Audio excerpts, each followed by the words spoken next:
Jau no agra rīta Rēzeknē šodien valdīja neierasta rosība. 2,5 tūkstoši lielu un mazu skrējēju kopā ar radiem un draugiem pulcējās festivāla parkā netālu no izslavētās Latgales vēstniecības Gors. Šeit notika Skrien Latvijas skriešanas seriāla sezonas atklāšanas posms, un drēgnie laika apstākļi cilvēkus aicināja nodarboties ar aktivitātēm. Cits skrēja, cits nojoja, cits aktīvi atbalstīja vai gāja rotaļās kopā ar bērniem.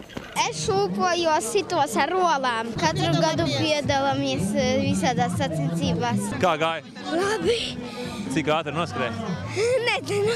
Kas tev patīk šodien? Skriešana. Skriet pēc lieldienām esot pat ļoti vēlams, jo, kā zināms, svētku brīvdienās gadās aizsēdēties pie galdiem ar sātīgiem ēdieniem. Pēc lieldienu lielās ēšanas nebija smagi šodien, ne? Tieši labi, olas izkustināt. Ne jau tās, bet tās nopietni, kas vēderā. Jā, es tā arī domāju. Spriežot pēc cilvēku smaidīgajām sejām, pat pēc 21 km veikšanas, nostāsti par laimes hormona endorfīna izdalīšanos cilvēku organismā pēc aktīvām nodarbēm svaigā gaisā nav nekādas blēņas. Turklāt dāmas pēc finiša saņēma ne tikai skaistu medaļu, bet arī pa krāšņai rozei. Kalnaina zeme, tā Rēzekne. Tās beigas ir trakākās. Jā, bet pēdējais kāpums. Bet smaids ir jūsu sejās tik un tā. Tas ir laimīgais smaids. Katra uzvara ir uzvara. Es pirms nedēļas aizskrēju no Rīgas līdz Valmierai.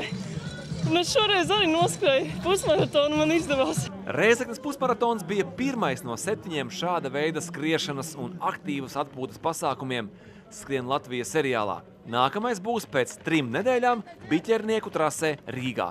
Lauris Lisbovskis, Raits Valters no Rēzeknes, LNT.